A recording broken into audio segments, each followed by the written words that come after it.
رمضان كريم كريم كريم شهر عظيم عظيم عظيم رمضان كريم كريم كريم شهر عظيم عظيم. السلام علیکم ورحمۃ اللہ وبرکاتہ. اشهد ان لا الہ الا اللہ وحدہ لا شریک لہ واشهد ان محمدا عبدہ ورسولہ. اللہم صل علی محمد النبی الامی وعلی آل محمد. اللہ کے فضل و کرم کے ساتھ آج 10واں پارہ ہمارا شروع ہو رہا ہے. سورۃ الانفال آیت نمبر 48. غزوہ بدر کے احوال میں سے ایک حالت یہاں پر بیان ہوئی ہے کہ اللہ رب العزت نے جب فرشتوں کو بھیجا مسلمانوں کی مدد کرنے کے لیے تو اس وقت کافروں کے ساتھ شیطان انسانی شکل میں موجود تھا جو ان کی حوصلہ افزائی کر رہا تھا. تو جب شیطان نے دیکھا کہ دوسری طرف تو فرشتے آ گئے ہیں تو شیطان وہاں سے پھر بھاگا. تو ان لوگوں نے جن کو وہ بڑی حوصلہ افزائی کر رہا تھا جو کہا کہ کہاں جا رہے ہو، تو شیطان کہنے لگا انی بری منکم انی ارا ما لا ترون انی اخاف اللہ واللہ شدید العقاب، کہ میں تم سے بری ہوں، میں ایسی چیز دیکھتا ہوں جو تم نہیں دیکھتے ہو اور میں اللہ سے ڈرتا ہوں اور اللہ تعالیٰ سخت سزا دینے والے ہیں. یہاں جو بات میں سمجھانا چاہ رہا ہوں وہ یہ کہ اگر انسان اللہ کا ڈر بیان کرے کہ میں اللہ سے ڈر رہا ہوں اور اس کا مفاد حاصل کرنا مقصد نہ ہو، کوئی مفاد ملحوظ خاطر نہ ہو، تو پھر اللہ کا ڈر فائدہ مند ہے. اور اگر کوئی شخص اپنے فائدے کی خاطر، اپنے مفاد کی خاطر اللہ کا ڈر بیان کرتا ہے جس طرح شیطان نے کیا کہ جی مجھے اللہ سے بڑا ڈر آ رہا ہے، تو یہ اللہ کے ڈر کا اظہار کچھ فائدہ نہیں دے گا. اور اگر انسان صرف بغیر کسی فائدے کے صرف اللہ کا ڈر ہی اس کے سامنے مقصود ہو کہ اللہ سے ڈر رہا ہے بس، اس کے علاوہ کوئی اور بات نہیں ہو رہی کہ کتنا وہ اللہ سے ڈر رہا ہو، تو پھر اس کا فائدہ کیا ہوتا ہے؟ حدیث میں آتا ہے رسول اللہ صلی اللہ علیہ وسلم نے فرمایا کہ ایک شخص بڑا گنہگار تھا، تو جب وہ فوت ہونے لگا نا تو اس نے اپنے بیٹوں کو وصیت کی کہ تم اس طرح کرنا، جب میں فوت ہو جاؤں تو میری میت کو جلا دینا اور اس کی کچھ راکھ جو ہے وہ پانی میں بہا دینا اور کچھ راکھ ہوا میں اڑا دینا. اولاد نے ایسا ہی کیا. تو اللہ رب العزت تو پھر قادر ہے نا، جو جب جیسے چاہیں اللہ تعالیٰ کر سکتے ہیں. تو اللہ تعالیٰ نے ہوا کو حکم دیا، ہوا نے اس کے میت کے سارے ذرات اکٹھے کر دیے ایک جگہ پہ، پانی کو حکم دیا، پانی نے بھی سارے ذرات اکٹھے کر دیے. تو اللہ تعالیٰ نے اس بندے کو زندہ کیا اور زندہ کرنے کے بعد اسے کہا کہ تم نے ایسا کیوں کیا؟ تو اس بندے نے کیا جواب دیا؟ وہ بندہ کہنے لگا کہ یا اللہ میں بس تیرے سامنے آنے سے ڈر رہا تھا، مجھے آپ کے سامنے آنے سے ڈر تھا، صرف آپ کی ذات کے ڈر کی وجہ سے میں نے ایسا کیا. تو اس بندے کا آخری لمحے اللہ کی ذات سے ڈرنا اس کے لیے اتنا فائدہ مند ہوا کہ اللہ تعالیٰ نے اس کو معاف کر دیا اور جنت داخل کر دیا. اسی طرح صحیح بخاری کی روایت رسول اللہ صلی اللہ علیہ وسلم نے فرمایا کہ 7 وہ لوگ ہیں جن کو اللہ تعالیٰ قیامت والے دن اپنے عرش کا سایہ نصیب فرمائیں گے، اور ان 7 میں سے ایک خوش نصیب وہ ہے جس کے بارے میں آپ نے فرمایا کہ وہ شخص جو تنہائی میں بیٹھتا ہے اور اللہ کو یاد کرتے ہوئے وہ رو دیتا ہے، یعنی تنہائی میں اللہ کا ڈر اس کے دل میں آتا ہے اور وہ رونا شروع کر دیتا ہے. اور جو بندہ تنہائی میں بیٹھ کے اللہ کا ذکر کرتے ہوئے اللہ کا ڈر اپنے دل میں رکھتے ہوئے رو دیتا ہے تو قیامت والے دن اس کو اللہ کے عرش کا سایہ نصیب ہوگا. تو شرط یہ ہے کہ جب اللہ کا ڈر اللہ کی رضا کے لیے ہو، اس میں کوئی مفاد ملحوظ خاطر نہ ہو، کوئی فائدہ اٹھانا مقصود نہ ہو، صرف اللہ کا ڈر ہی اللہ کی ذات کے لیے ہو، تو ایسا ڈر انسان کو جنت کے داخلے کا سبب بھی بنتا ہے اور اللہ کے عرش کے سائے کا سبب بھی بنتا ہے۔ اس کے بعد اسی صورت کی آیت نمبر 63، وَأَلَّفَ بَيْنَ قُلُوبِهِمْ لَوْ أَنفَقْتَ مَا فِي الْأَرْضِ جَمِيعًا مَا أَلَّفْتَ بَيْنَ قُلُوبِهِمْ وَلَكِنَّ اللَّهَ أَلَّفَ بَيْنَهُمْ۔ مہاجرین اور انصار کا ذکر کرتے ہوئے اللہ تعالیٰ نے یہ بات بیان کی ہے کہ یہ مہاجرین اور انصار اور یہ لوگ جو اسلام لانے سے پہلے ایک دوسرے کے جانی دشمن تھے، ان کے دلوں میں جو محبت پیدا ہو گئی ہے نا، وہ محبت صرف اور صرف اللہ نے پیدا کی ہے۔ اور اگر اے نبی آپ زمین کے دنیا جہان کے سارے خزانے بھی خرچ کر دیتے نا، تو پھر بھی ان کے دلوں میں محبت نہیں پیدا ہونی تھی، کیونکہ محبت تو اللہ پیدا کرتے ہیں۔ اللہ کے حکم سے محبتیں پیدا ہوتی ہیں اور اللہ کے حکم سے ہی نفرتیں پیدا ہوتی ہیں۔ اور محبت اگر کوئی شخص اللہ کی رضا کے لیے کرتا ہو تو اس کا تو کیا ہی کہنا ہے۔ رسول اللہ صلی اللہ علیہ وسلم نے فرمایا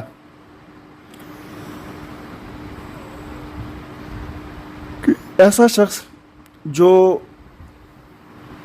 اللہ کی رضا کے لیے کسی کے ساتھ محبت کرتا ہے اور اللہ کی رضا کے لیے ہی اس کے ساتھ نفرت کرتا ہے، حدیث کے الفاظ ہیں تحابا فی اللہ اجتمعا علیہ وتفرقا علیہ، کہ وہ دو بندے جو اللہ کی رضا کے لیے آپس میں محبت کرتے ہیں، اگر وہ اپنی محبت پر اکٹھے ہوتے ہیں تو صرف اللہ کے حکم پر، اور اگر کبھی ان کی تفریق ہوتی ہے، وہ ایک دوسرے سے ناراض ہوتے ہیں، علیحدہ ہوتے ہیں، تو وہ بھی صرف اللہ کی رضا کے لیے، اللہ کے حکم کی وجہ سے۔ تو ایسا شخص جو اللہ کی رضا کے لیے محبت کرتا ہے، اللہ کی رضا کے لیے نفرت کرتا ہے، تو اس کو کل قیامت والے دن عرش کا سایہ ملے گا۔ اسی طرح ایک اور روایت صحیح مسلم کے اندر موجود ہے، رسول اللہ صلی اللہ علیہ وسلم نے فرمایا کہ جب کوئی شخص اپنے کسی مسلمان بھائی کو ملنے کے لیے جاتا ہے تو ایک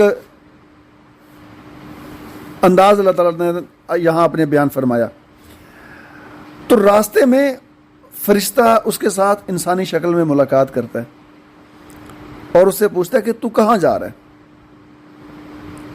تو وہ آدمی جواب دیتا ہے کہ میں اپنے ایک بھائی کو ملنے کے لیے جا رہا ہوں۔ فرشتہ پھر اس سے سوال کرتا ہے کہ کیا اس بندے کا تیرے اوپر کوئی احسان ہے جو احسان تو چکانا چاہتا ہے؟ تو وہ شخص جواب دیتا ہے کہ نہیں، میں تو صرف اس لیے اسے ملنے جا رہا ہوں کیونکہ میں اس کے ساتھ اللہ کی رضا کے لیے محبت کرتا ہوں۔ تو پھر وہ فرشتہ جواب دیتا ہے کہ میں اللہ کا بھیجا ہوا رسول ہوں، اللہ کا بھیجا ہوا ہوں، میں اللہ کا پیغامچی ہوں تیری طرف، کہ اللہ تعالیٰ تیرے ساتھ محبت کرتے ہیں، وجہ یہ ہے کہ تو اللہ کی رضا کے لیے اپنے اس بھائی سے محبت کرتا ہے۔ تو جب کوئی شخص اللہ کی رضا کے لیے کسی مسلمان بھائی سے محبت کرتا ہے تو اس کا نتیجہ یہ نکلتا ہے کہ اللہ تعالیٰ بھی اس بندے کے ساتھ محبت کرنا شروع کر دیتے ہیں۔ اور یہاں ایک اور بات بھی عرض کرتا چلوں کہ اگر کسی شخص کے ساتھ محبت ہو تو اس کو بتا دینا چاہیے، یہ شریعت سے ہماری رہنمائی ہوتی ہے۔ نبی کریم صلی اللہ علیہ وسلم کے پاس ایک آدمی کھڑا تھا، تو پاس سے ایک دوسرا بندہ گزرا، تو پہلے بندے نے نبی کریم صلی اللہ علیہ وسلم سے عرض کی کہ یا رسول اللہ میں اس بندے سے محبت کرتا ہوں۔ تو آپ نے پوچھا کہ کیا تو نے اسے بتایا ہے؟ اس نے کہا جی نہیں، میں نے اسے بتایا نہیں۔ تو آپ نے حکم دیا کہ اس کو جا کے بتا کے آ، اور جب اس بندے نے جا کے اس اپنے بھائی کو بتایا کہ میں تیرے ساتھ اللہ کی رضا کے لیے محبت کرتا ہوں، تو اس نے جواب دیا کہ میں بھی تمہارے ساتھ اللہ کی رضا کے لیے محبت کرتا ہوں جس ذات کی رضا کے لیے تم میرے ساتھ محبت کرتے ہو۔ تو لہٰذا معلوم یہ ہوا کہ اگر کسی کے ساتھ محبت ہو تو اس محبت کو بتا دینا چاہیے، لیکن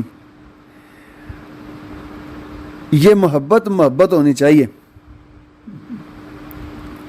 ایک لفظ بول رہا ہوں معذرت کے ساتھ، ٹھڑک نہیں ہونا چاہیے، محبت ہونی چاہیے، جسے شریعت کی اصطلاح میں محبت کہا جاتا ہے.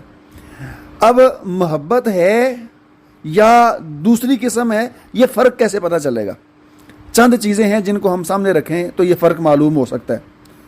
سب سے پہلا اور بنیادی فرق کہ مفاد سامنے رکھتے ہوئے ہم فرق کر سکتے ہیں. اگر جس بندے کے ساتھ ہم محبت کا اظہار کر رہے ہیں، جس کے ساتھ ہمارا تعلق جڑ رہا ہے اور جس کے ساتھ ہمارے دل میں جو نا لڈو پھوٹ رہے ہیں، اس کے ساتھ ہمیں کوئی مفاد تو نہیں ہے. مفاد دو طرح کا ہے، یا تو کوئی روپے پیسے کا یا کسی کام کا کوئی مفاد ہے کہ اس بندے سے میرا یہ کام نکل آئے گا. تو اس روپے پیسے کی وجہ سے یا اس اپنے کام کے مفاد کی وجہ سے اس بندے کی قربت ہے، تو پھر یہ محبت نہیں ہے جسے شریعت نے محبت کہا ہے. اور اگر اس بندے کے ساتھ جو تعلق ہے، اس تعلق میں جنسی طلب ہے، شہوت کو پورا کرنے کی طلب ہے، تو یہ بھی محبت نہیں ہے جس کی اوپر والی احادیث میں بات کی گئی ہے. تو اگر بغیر مفاد کے، بغیر جنسی طلب کے کسی کے ساتھ تعلق ہے تو وہ تعلق محبت کہلائے گا. دوسری چیز جسے ہم پہچان سکتے ہیں کہ اگر تو ہمیں یہ ہو رہا ہے کہ یہ بندہ ہر وقت میرے پاس رہے، میری نظروں کے سامنے رہے، اور اگر وہ بندہ دور ہو جائے تو جسمانی طور پر اور دلی طور پر بندہ مضطرب ہو جائے، پریشان ہو جائے، آوازاری اور بے چینی شروع ہو جائے، تو پھر یہ محبت نہیں ہے، یہ دوسری قسم میں ہی شمار ہوگا. اور اگر وہ بندہ دور بھی چلا جاتا ہے نظروں سے، صرف ایک تعلق ہے، اس کے لیے وہ خیر کی دعا کرتا ہے اور اس کے لیے ایک اچھی امید رکھتا ہے، تعلق تو ہوتا ہے لیکن بے چینی نہیں ہوتی، اس کو ہر وقت اس کے پاس رہنے کی طلب نہیں ہوتی، جسم بیزار نہیں ہوتا، پریشان اور بے چین نہیں ہوتا، دل بالکل ڈوب نہیں جاتا. اگر اس طرح کی کیفیت ہے تو پھر یہ محبت ہے. لیکن اگر طلب یہ ہے کہ وہ ہر وقت میرے پاس رہے، میری نظروں کے سامنے رہے، اور اگر وہ دور ہو جائے تو پھر بندے کو جو دورے پڑنا شروع ہو جائیں، تو یہ محبت نہیں ہے، پھر اسے شریعت میں محبت نہیں کہا جاتا. اور تیسری چیز جسے ہم پہچان سکتے ہیں وہ کیا ہے کہ اس بندے کے ساتھ کسی اور کا تعلق اگر ہو، وہ اگر تعلق برداشت نہیں نہ ہو رہا تو پھر محبت نہیں ہے. اس کی بہت بڑی مثال صحابہ کرام جتنے بھی تھے ان کی آپس میں محبت تھی اور اللہ کی رضا کے لیے تھی، لیکن کبھی کسی صحابی نے دوسرے کو نہیں کہا جے تو میرے نال بولنا ہے نا تو انہوں چھڑ دے. یہ طلب جو ہے نا دوسرے کے ساتھ تعلق توڑنے کی، اور اگر کسی اور کے ساتھ تعلق بنا ہے تو وہ تعلق برداشت نہیں ہو رہا، یہ برداشت نہ ہونے کا جو نا اتنا معاملہ، یہ محبت میں نہیں ہوتا. یہ ساری چیزیں صرف اس وقت ہوتی ہیں جب انسان کو محبت نہیں، ٹھڑک ہوتا ہے. اس کے لیے ایک لفظ عشق بھی بولا جاتا ہے، اور عشق ہو ٹھڑک ہو وہ سارا ایک ہی ہے. محبت جو ہے وہ ایک بڑا پکیزہ لفظ ہے، اور محبت ایک ایسی چیز ہے جو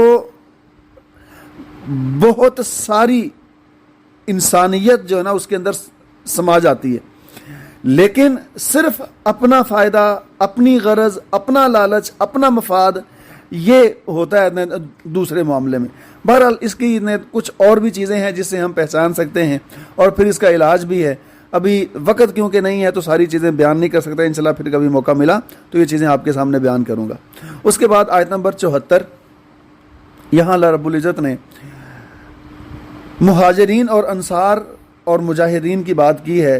والذین آمنوا وہاجروا وجاہدوا فی سبیل اللہ والذین آووا ونصروا اولئک هم المؤمنون حقا، کہ وہ لوگ جو ایمان لائے، ہجرت کی، جہاد کیا اور رہنے کے لیے جگہ بھی دی اور مدد بھی کی، یعنی مہاجرین صحابہ اور انصار صحابہ، اور ان دونوں نے مل کے پھر جو اللہ کے راستے میں دین کی سربلندی کے لیے جہاد کیا، ان کو ایک سرٹیفکیٹ دیا جا رہا ہے کہ اولئک هم المؤمنون حقا، یہ سچے مومن ہیں۔ پوری امت میں سے کسی کو یہ اعزاز حاصل نہیں ہے، جتنا بھی نیک آدمی کیوں نہ ہو، وہ مومن ہے یا نہیں ہے اس کا پتہ کل قیامت کو ہی لگے گا۔ یہ راز قیامت والے دن ہی کھلنے ہیں کہ کون مومن تھا، کون مومن نہیں تھا، کون زبان سے صرف بیان کرتا تھا اور ڈھونگر جاتا تھا ایمان کا، اور کون تھا جس نے واقعی دل سے ایمان کو قبول کیا تھا۔ یہ اللہ نے راز رکھے ہوئے ہیں، لیکن صحابہ کرام کو اللہ رب العزت نے یہ اعزاز دیا ہے کہ دنیا میں ان کے متعلق یہ قرآن حکیم نے گواہی دے دی کہ وہ حقیقی اور سچے مومن ہیں۔ یعنی جتنے بھی صحابہ ہیں، اور صحابی کسے کہتے ہیں؟ صحابی کہتے ہیں ایسے شخص کو جس نے حالت ایمان میں رسول اللہ صلی اللہ علیہ وسلم کے ساتھ ملاقات کی ہو اور ایمان کی حالت میں ہی اس کی وفات ہوئی ہو، تو ایسے شخص کو صحابی کہتے ہیں۔ تو جتنے بھی صحابہ ہیں وہ سارے کے سارے سچے مومن ہیں، قرآن حکیم ان کے لیے اس بات کی گواہی دیتا ہے۔ اس کے بعد سورہ توبہ شروع ہوتی ہے، اور سورہ توبہ کی آیت نمبر 23 اور 24 میں اللہ رب العزت نے ایک اصول بیان کر دیا ہے کہ جتنے بھی رشتہ دار ہیں نا، رشتہ داروں کے حقوق ہیں، رشتہ داروں کے اللہ نے حق رکھے ہیں، لیکن اگر وہ رشتہ دار غیر مسلم ہوں تو ان کے متعلق یہ اصول بیان کر دیا گیا، لا تتخذوا آباءکم و اخوانکم اولیاء ان استحبوا الکفر علی الایمان، کہ اگر وہ کفر کو پسند کرتے ہیں، وہ کافر ہیں یا کافروں کو پسند کرتے ہیں، تو ان کو پھر دوست نہیں بنایا جا سکتا۔ اور اسی طرح قرآن پاک کے دوسرے مقام پر اللہ رب العزت نے اس بات کی وضاحت کی کہ اگر ماں باپ کی طرف سے کسی ایسی بات کا حکم ہو جو اللہ کی نافرمانی ہو، غیر شرعی بات ہو، تو ماں باپ کی بات بھی نہیں مانی جائے گی۔ تو کسی رشتہ دار کی یا والدین کی بات نہیں مانی جا سکتی، اس بات کی اطاعت نہیں کی جا سکتی جس بات میں اللہ کی نافرمانی ہو۔ تو بس اوقات نا والدین بلیک میل بھی کرتے ہیں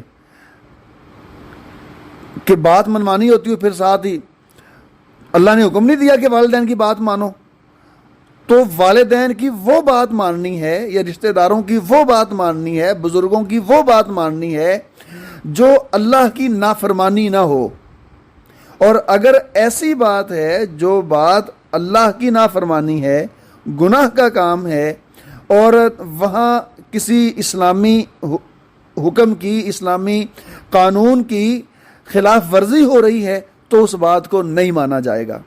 اور اگر کوئی شخص غیر مسلم رشتہ داروں کو اپنا دوست بناتا ہے اور ان کے ساتھ اپنا ایک بڑے رازداروں والا تعلق بناتا ہے، یا اپنے رشتہ داروں کی، والدین کی ایسی بات مان لیتا ہے جو اللہ کی نافرمانی ہوتی ہے، تو اس قانون اور حکم کی نافرمانی اور خلاف ورزی کرنے والوں کا انجام یہ ہے کہ اللہ رب العزت نے ان لوگوں کو ظالم اور فاسق کہا ہے۔ اس کے بعد سورہ توبہ کی آیت نمبر 31، اتخذوا احبارهم ورهبانهم اربابا من دون اللہ، کہ اہل کتاب یہودی اور عیسائی جو تھے ان کے متعلق یہاں اللہ تعالیٰ بیان کر رہے ہیں کہ انہوں نے اپنے علماء اور دیندار لوگوں کو اپنا رب بنا لیا، مذہبی پیشواؤں کو اور علماء کو اپنا رب بنا لیا۔ ایک شخص نے رسول اللہ صلی اللہ علیہ وسلم سے سوال کیا کہ اللہ کے رسول صلی اللہ علیہ وسلم، انہوں نے کیسے ان کو رب بنایا حالانکہ وہ ان کی عبادت نہیں کرتے تھے؟ تو آپ نے فرمایا کیا ایسا نہیں تھا کہ وہ اپنے علماء کی حلال کردہ چیزوں کو اپنے لیے حلال سمجھتے تھے اور اپنے علماء کی حرام کردہ چیزوں کو اپنے اوپر حرام کر لیتے تھے. یعنی یہ نہیں دیکھتے تھے کہ اللہ کا حکم کیا ہے، وہ یہ دیکھتے تھے کہ ہمارے مولوی صاحب نے، ہمارے بزرگوں نے، ہمارے مذہبی پیشوا نے کیا کہہ دیا ہے. اس نے اس کو حرام کہہ دیا لہذا یہ حرام ہو گیا، انہوں نے اس کو حلال کہہ دیا لہذا یہ حلال ہو گیا ہے. تو وہ اللہ کے حکم کو ترجیح نہیں دیتے تھے بلکہ اللہ کے مقابلے میں اپنے مذہبی پیشواؤں کو ترجیح دیتے تھے اور ان کی بات کا خیال کرتے تھے، ان کی بات کا بھرم بھرتے تھے. تو اس وجہ سے اللہ رب العزت نے کیا کہا کہ انہوں نے اپنے مذہبی پیشواؤں کو اپنا رب بنا لیا اللہ کو چھوڑ کے. اور یہ بیماری آج ہمارے مسلمانوں کے اندر بھی ہے. ہم بھی کہتے ہیں نا کہ جب کسی کے سامنے کوئی حدیث پیش کی جاتی ہے، نبی کریم صلی اللہ علیہ وسلم کا فرمان پیش کیا جاتا ہے، اللہ تعالیٰ کا حکم پیش کیا جاتا ہے، تو آسان اور بڑے سکون کے ساتھ ہم کہہ دیتے ہیں نہیں جی ہمارے امام صاحب ایسے نہیں کہتے، ہمارے جو بزرگ ہیں نا ان کی رائے یہ نہیں ہے. یہ حدیث ہوگی ٹھیک ہے لیکن ہمارے بزرگوں نے کیونکہ ایسے کہا تھا اس لیے ہم فلاں ہوتے ہیں اور ہم نے یہ بات ہی ماننی ہے. تو یہ ایسے ہی ہے جیسے یہودیوں اور عیسائیوں نے اپنے مذہبی پیشواؤں کو رب بنا لیا تھا، تو اسی طرح ہم بھی ان کو اللہ کے مقابلے میں ایک حاکم کھڑا کر دیتے ہیں، اور یہ شرک ہے، کفر کی بات ہے اور اللہ تعالیٰ کو پسند نہیں ہے. اس کے بعد آیت نمبر 60 اور آیت نمبر 60 میں زکوٰۃ کے مصارف بیان ہوئے ہیں کہ کن لوگوں پر زکوٰۃ خرچ کی جا سکتی ہے. تو یہاں تفصیل سے ان کا ذکر ہے، لیکن میں چند چیزیں زکوٰۃ کے حوالے سے بیان کرنا چاہتا ہوں جو یہاں مذکور نہیں ہیں کہ زکوٰۃ کب فرض ہوتی ہے. سب سے پہلا سوال تو یہ ہے کہ زکوٰۃ کب فرض ہوگی. زکوٰۃ فرض ہوگی اس وقت جب اس ایک بندے کے پاس زکوٰۃ کا نصاب موجود ہو. نصاب سے مراد وہ مطلوبہ مقدار جس پر زکوٰۃ فرض ہوتی ہے وہ مقدار موجود ہو اور اس پر 1 سال گزر جائے. اس پر 1 سال گزر جائے. 2 شرطیں ہیں. پہلی شرط کہ اس کے پاس زکوٰۃ کا نصاب موجود ہو، اور دوسری شرط اس نصاب پر 1 سال مکمل گزر جائے تو اس مال پر پھر زکوٰۃ ہوگی. اب اس کی مثال دیتا ہوں.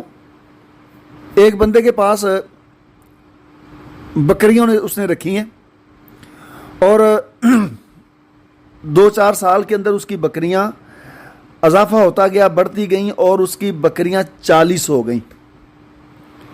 اب جو ہی اس کی 40 بکریاں ہوئی ہیں تو فوری وہ زکوٰۃ نہیں دے گا، بلکہ اب ان 40 بکریوں پر 1 سال گزرے گا. اب سال کے اندر مزید بکریوں کا اضافہ بھی ہوگا. کسی بکری کو وہ اپنی ضرورت کے لیے بیچ بھی دے گا، کسی کو قربانی کے موقع پر ذبح بھی کر لے گا. ٹھیک ہے، یا اللہ نہ کرے کوئی بیماری آ گئی تو ویسے بھی کوئی بکری کوئی جانور مر سکتا ہے. تو یہ کمی بیشی اونچ نیچ کچھ جانور پیدا بھی ہوتے رہیں گے، تو اس طرح اونچ نیچ ہوتی رہے گی. تو پورا سال گزر گیا. سال کے بعد اب ان بکریوں کی دوبارہ گنتی کی جائے گی. اگر تو ان کی گنتی 40 یا 40 سے زیادہ ہے تو پھر اس نصاب پر 1 سال گزر چکا ہے، لہذا اس میں سے زکوٰۃ دی جائے گی. اگرچہ درمیان میں وہ بکریاں 10 ہی کیوں نہ رہ گئی ہوں، درمیانے سال اگر وہ 40 سے کم ہوتی 2 4 5 تک ہی کیوں نہ آ گئی ہوں، لیکن جب سال گزرا تو پھر وہ 40 ہو گئیں. درمیان والا جو فگر ہے نا وہ نہیں شمار ہوگا. سال کا شروع اور سال کا اختتام، اس بس نصاب صاحب نصاب ہوا اور اس کے بعد سال گزر گیا، تو سال گزرنے کے بعد بھی وہ بندہ صاحب نصاب تھا تو اس کے لیے پھر زکوٰۃ فرض ہو جائے گی. زکوٰۃ کا نصاب کتنا ہے؟ زکوٰۃ کا نصاب جانوروں میں الگ ہے، فصل میں الگ ہے اور نقدی میں الگ ہے. فصل میں جو زکوٰۃ کا نصاب ہے وہ 10واں حصہ یا 20واں حصہ ہے. 10واں حصہ اس صورت میں ہے جب ایسی فصل ہو جہاں انسان کاشتکار جو ہے نا وہ اپنا ذاتی پانی نہیں لگاتا بلکہ وہ صرف بارش کے پانی سے ہی فصل اگتی ہے، بارش کے پانی کے علاوہ وہاں کوئی دوسرا ذریعہ نہیں ہے، تو ایسی فصل پر 10واں حصہ بطور زکوٰۃ دیا جائے گا، اور وہ ہر فصل پر ہوگا۔ فصل پر سال کا گزرنا جو نا شرط نہیں ہے، وہ بس فصل پک کے تیار ہو گئی تو جتنی بھی فصل ہے، اگر وہ جتنی فصل ہے اس میں سے پھر 10واں حصہ دیا جائے گا۔ اور اگر ایسی جگہ اس پر فصل ہے جہاں بارش سے صرف بارش ہی وہاں پر کافی نہیں ہوتی، بلکہ وہاں زمیندار جو ہے نا وہ خود پانی کا اہتمام کرتا ہے، ٹیوب ویل لگاتا ہے یا نہری پانی وغیرہ لگاتا ہے، تو ایسی زمین سے جو فصل حاصل ہوگی اس فصل پر 20واں حصہ زکوٰۃ ہوگی۔ اس کے بعد جانور جو ہیں، جانوروں میں بھی مختلف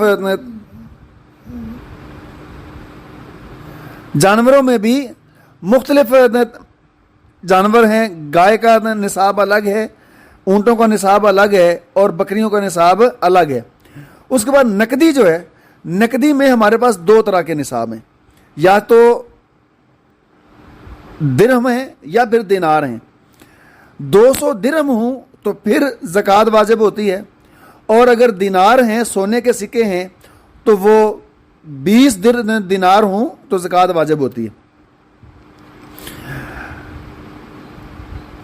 اس میں اگر ہم دور نبوی کا جائزہ لیتے ہیں تو نبی صلی اللہ علیہ وسلم کے دور میں 20 دینار اور 200 درہم ان کی قیمت ایک جتنی تھی، کوئی فرق نہیں تھا۔ لیکن وقت گزرنے کے ساتھ ساتھ سونے کی قیمت زیادہ ہو گئی اور چاندی کی قیمت کم ہو گئی، اور اب تو ویسے بھی سونے اور چاندی کے سکے نہیں چلتے، تو ان کا وزن شمار ہوگا۔ تو چاندی کا وزن 52.5 تولے اور سونے کا وزن 7.5 تولے، یہ نصاب ہے۔ اس میں سے زکوٰۃ دی جائے گی 40واں حصہ۔ شرط یہی ہے کہ اس پر سال گزر جائے۔ کسی کے پاس 7.5 تولے سونا پڑا ہے، سال گزر گیا ہے تو اس پر زکوٰۃ دے گا۔ کسی کے پاس 52.5 تولے چاندی پڑی ہے یا اس سے زیادہ ہے، تو سال گزر گیا تو اس کے بعد اس پر زکوٰۃ دی جائے گی۔ تو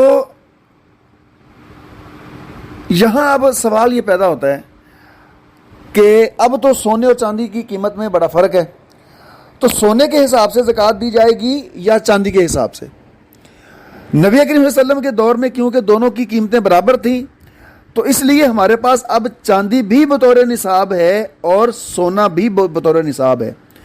تو زیادہ راجح اور بہتر اور حق کی ادائیگی میں جو زیادہ چیز بہتر ہے وہ ہے کہ چاندی کو بطور نصاب مقرر کیا جائے، سونے کو بطور نصاب مقرر نہ کیا جائے۔ تو چاندی 52.5 تولے اگر کسی کے پاس موجود ہے، یا 52.5 تولے چاندی کی قیمت جو ہے اتنی کسی کے پاس نقدی موجود ہے، اگر اتنی کسی کے پاس نقدی موجود ہے اور اس پر سال گزر جاتا ہے تو اس بندے کے اوپر زکوٰۃ دینا فرض ہے۔ اور زکوٰۃ پھر دینے کا آسان طریقہ ہے کہ جتنی بھی رقم آپ کے پاس موجود ہے اس رقم کو 40 سے تقسیم کر دیں، اور اس کا 40واں حصہ وہ اللہ کے راستے میں آپ نے نکالنا ہے۔ 100 میں سے 2.5 روپے، 40واں حصہ اور 100 میں سے وہ 2.5 روپے بنتے ہیں، تو یہ زکوٰۃ دی جائے گی۔ باقی انشاءاللہ زکوٰۃ کے مسائل الگ سے انشاءاللہ پوری تفصیل کے ساتھ پڑھیں گے۔ اللہ